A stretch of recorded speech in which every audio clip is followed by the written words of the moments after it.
हमारे साथ ही निजी चैनल की रिपोर्टर सदफ़ नईम शहीद अब हम में नहीं हैं और हम इस दुख की घड़ी में इनके ख़ानदान के साथ और तमाम लोगों के साथ इजहार अफसोस के लिए मौजूद हैं। पहले नईम साहब जो सदफ़ नईम के शोहर हैं इनसे बात करेंगे और जानने की कोशिश करेंगे। पहले मेरी जानिब से और मेरे इदारे की जानिब से इंतहाई अफसोस है, ताज़ियत है। कैसे आप लोगों को मालूम हुआ, किस वक्त आप लोग घर में मौजूद थे और आपकी बेटी की बर्थडे भी थी इन्हीं दिनों में, क्या कहेंगे? सदफ़ उस दिन जाना भी चाह रही थी, आप रोक भी रहे थे? हाँ, बेटी सुबह की ना अब नाश्ता कर रहे हैं तो बेटी रोक रही है कि अम्मा आज मेरी बर्थडे है, साल बाद मेरी बर्थडे आती है तो आज आप फिर काम पे जा रही हैं, आज तो संडे भी है, अगर आपकी छुट्टी है आप क्यों जा रही हो? कहती बेटा मेरी मजबूरी है, मैंने जाना है। तो मेरी बेटी कहती है कि अम्मा भी 4 दिन मज़ीद हैं 9 मार्च में इस्लामाबाद पहुँचने में, आज आप नहीं जाएंगी तो क़यामत नहीं आ जाएगी, अपना कल कंटिन्यू कर लीजिएगा, आज आप ना रहें। आप अपने ऑफिस फ़ोन करके कह दे रही मेरी बेटी की बर्थडे है तो मैं कल से आऊँगी, आज मैं नहीं आ रही। तो कहती नहीं देखो बेटा क्या पता मेरा दोबारा चेक लग जाए इंटरव्यू का इमरान खान के। और इससे पहले वो इमरान खान का इंटरव्यू कर चुकी थी? हाँ जी, उसे 2 दिन पहले तो इंटरव्यू किया है इमरान खान का। तो फिर कहती है कि हो सकता है मेरा आज भी चेक लग गया है। तो अगली बेटी हंस के कहती है कि अम्मा वो आपका एक चेक लग गया, बार बार ऐसे चेक नहीं लगते, ये भी बड़ी बात है, उन्होंने आपको एक इंटरव्यू दे दिया है, ऐसे लोग ना हर एक इंटरव्यू नहीं देते। तो कहती अच्छा मेरे बेटे मेरा तुमसे वादा है, खान साहब ने रात को स्टे करना है गुजरांवाला, तो मैं गुजरांवाला से वापस आ जाऊँ, चाहे मुझे रात 1 बजे चाहे रात 2 बज जाएँ, घर आकर ही ना मैं बताऊँ सेलिब्रेट अभी बर्थडे सेलिब्रेशन होनी थी। तो ना फिर मेरी बेटी हंस के कहती ठीक है अम्मा अगर आप 8 बजे तक आ गई ना तो ठीक है, वरना फिर मैंने केक काट लेना है। तो कहती नहीं ऐसे ना करना, अपनी माँ के बगैर केक काटोगी, जब तक मैं ना हूँ तुमने केक नहीं काटना।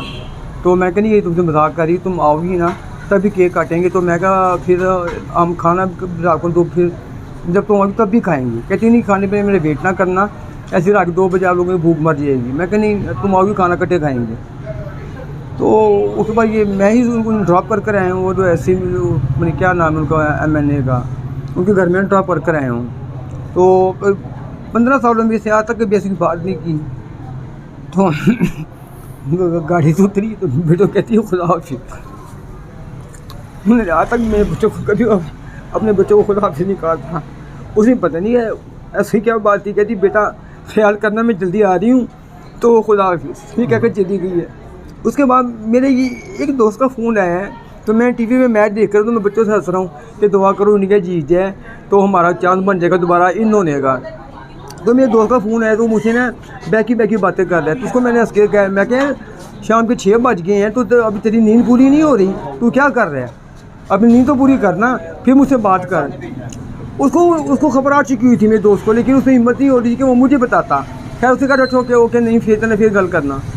उसने कॉल बंद कर दी है। तो साथ ही ना मेरे बड़े भाई की मुझे कॉल आई है, कहते हैं यार भाभी किधर है? मैं कहा वो लॉन्ग मार्च पे। कहते हैं तू मेरे साथ लाइन पे रह, तो ना बेटी को बोलो कि अपनी मम्मा को फ़ोन करें तो मुझे बता के वो कहाँ तक पहुँची हैं। तो मैंने बेटी को कहा कि यार ताऊ कह रहे हैं कि मामा को फ़ोन करके पता करो कहाँ तक है, वो ताऊ पूछ रहे हैं। तो कहते अच्छा वो तो कॉल किए तो वो कॉल मुसलसल बिजी जा रही है। मैं क्या कॉल बिजी जा रही है? कहते हैं मैं कहा बात क्या है? कहते हैं यार उसने खबर आई है, नाम लिखा रहा है सदफ़ मुनीर का, लेकिन पिक्चर आ रही भाभी की।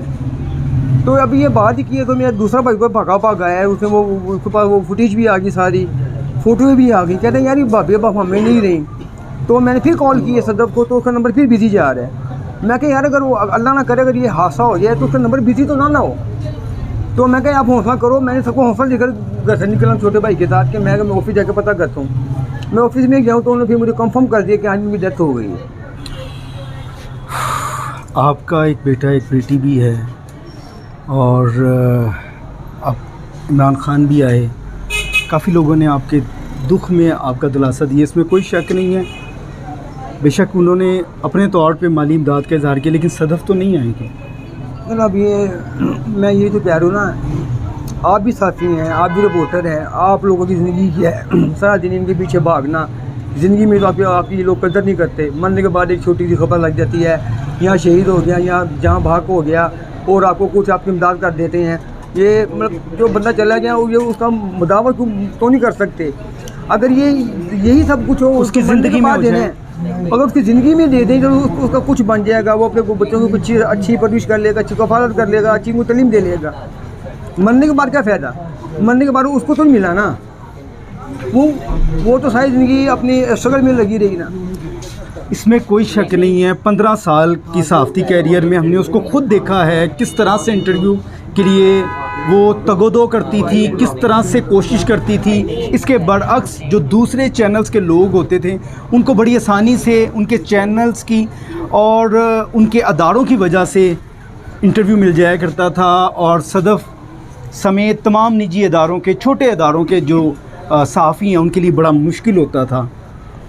अक्सर सदफ़ ज़िक्र किया करती थी इस तरह के मुश्किल अदवार का कि उसको इंटरव्यू लेने में दुश्वारी है।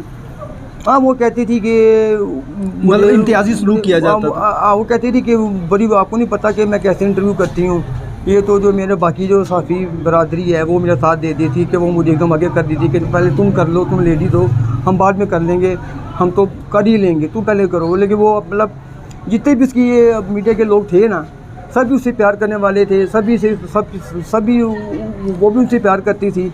जब भी घर आना तो मुझसे बात करना कि आज मैंने ये किया, आज मैंने इस तरह किया, आज मैंने उस तरह किया। तो मैंने कहा ना मुझे कोई इंटरेस्ट नहीं है तुम्हारी सियासत से, तुम घर आकर मुझसे मेरे बीवी भी बन के रहा करो, तुम घर आकर भी ना रिपोर्टर ही बनी रहती मेरे साथ, तो मुझे क्यों बताती हो। क्या मैंने कहा मैं भी इतना काम करता हूँ, मैंने कभी तुम्हें आके बताया कि आज मैंने ये किया वो किया। मैं कहा घर में मियाँ बीवी हैं। तो एक दिन तो मैं कहता मेरी उनसे इस बात पर फड्डा हो गया। मैं क्या यार आइंदा मेरे साथ आप उसकी बात ना करना, मैं क्या घर को घर रखो, ऑफिस को ऑफिस रखो। लेकिन नहीं, वो सुनते नहीं थी, वो उसमें एक जुनून था, वो फिर भी उठते जब भी घर आना सबसे पहली बात थी, और ऑफिस में ये हो गया, आज असम्बली में ये हो गया, अब मुझे फलां बीट दे दी गई है, मुझे फलां बीट दे दी गई है। वो हर वक्त ना वो जुनूनी थी, वो कुछ ना कुछ नया करना चाहती थी। तो जिस दिन वो गई है बेटी से बहस करके गई है, कहती हो सकता है मेरी आज ब्रेकिंग बन जाए।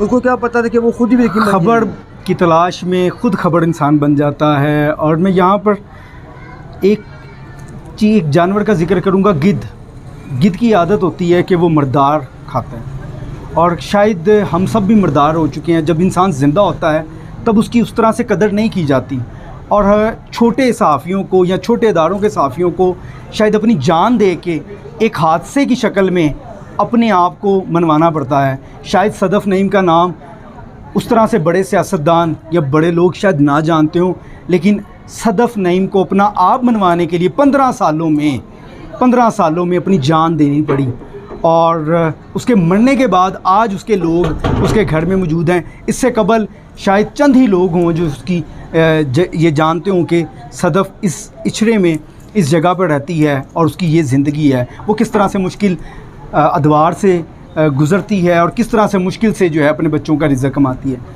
ये प्रोग्राम के मुतालिक अपनी कीमती राय का इज़हार ज़रूर कीजिएगा। अपने मेज़बान को दानियाल राठौड़ को इजाज़त दें। ये प्रोग्राम करना मेरी ज़िंदगी का मुश्किल तरीन प्रोग्राम था। बस इतना कहूँगा कि सहाफ़ी बहुत मुश्किल काम है। अगर आप सहाफ़त में आना चाहते हैं तो ये सोच के आएँ कि इसमें आपकी जान भी जा सकती है। मैं सिर्फ एक बात करना चाहूँगा, ये जो ईवान में बैठे हुए हैं कि उनको चाहिए कि आप लोग उनके लिए एफर्ट प्रोटेक्शन उस तरह से उनके लिए आप एफर्ट करते हैं, उनके लिए आप उनको न्यूज़ में आप लेकर आते हैं, आपकी वजह से उन लोगों के नाम बनते हैं। उनको चाहिए कम से कम वो आपका कोई ऐसा कोई पैकेज बना दें या आपकी ज़िंदगी में या कोई इंश्योरेंस कर दें कि आपको कल को कोई मुश्किलात पैदा ना हो। सबसे पहले तो उनको चाहिए कि आप लोगों की सिक्योरिटी करनी चाहिए, ठीक है ना। जहाँ पर भी वो मीडिया टॉक करते हैं या चाहे वो कंटेनर हैं या कोई जगह है, उनको चाहिए कि वहाँ पर ऐसे हालात हों कि कोई मीडिया का कोई भी बंदा हो, चाहे वो मेल है चाहे फीमेल है, उनको वहाँ दुश्वारी ना हो कि वहाँ कोई हादसा ना हो जाए किसी के साथ।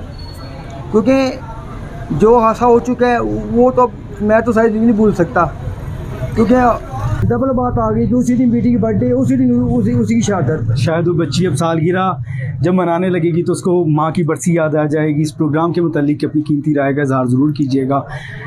ये प्रोग्राम करना इंतहाई मुश्किल था, और सदफ़ नईम और अरशद शरीफ बेशक शहीद हो चुके हैं, इस दुनिया से जा चुके हैं, लेकिन वो इस सहाफ़त में और हमारे दिलों में वो हमेशा ज़िंदा रहें।